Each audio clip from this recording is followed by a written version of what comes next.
Boko reached the big station and arranged his trucks. Then he went to the shed and asked politely if he could come in.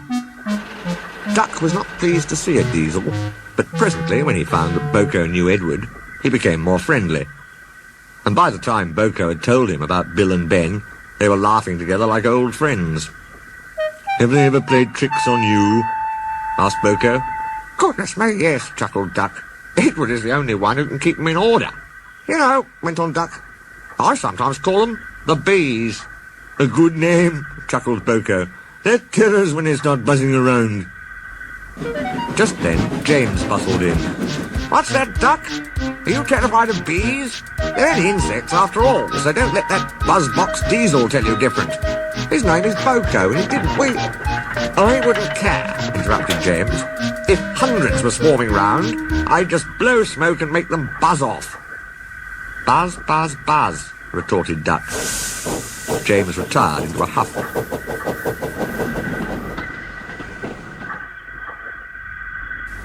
James was to pull the express next morning, and when Duck brought his coaches, the platform was crowded. "Mind your backs, mind your backs!" Two porters were taking a loaded trolley to the front van.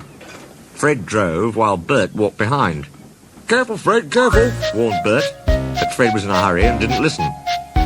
Suddenly an old lady appeared in front. Fred stopped dead, but the luggage slid forward and burst the lid of a large white wooden box. Some bees flew out, and just as James came backing down, they began to explore the station. Someone shouted a warning. The platform cleared like magic. The bees were too sleepy to be cross. They found the empty station cold.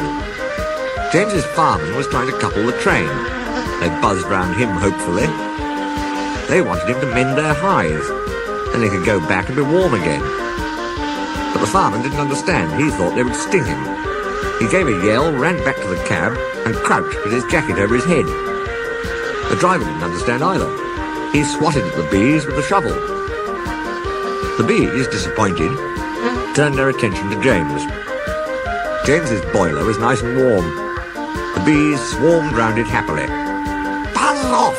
Buzz off!" he hissed. He made smoke, but the wind blew it away, and the bees stayed. At last, one settled on his hot smoke box. It burnt its feet. The bee thought James had stung it on purpose.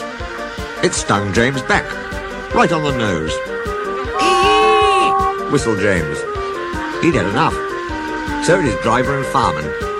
They started without waiting for the guard's whistle. They didn't notice till too late that they'd left their train behind. In the end, it was Boko who pulled the express. He was worried at first about leaving his trucks, but Duck promised to look after them, and so it was arranged. He managed to gain back some of the lost time, and the Fat Controller was pleased with him.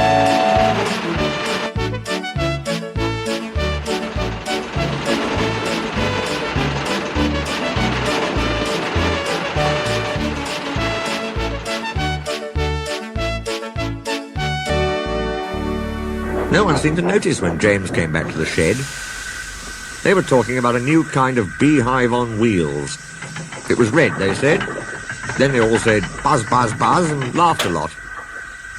James thought that for big mainline engines they were being very silly.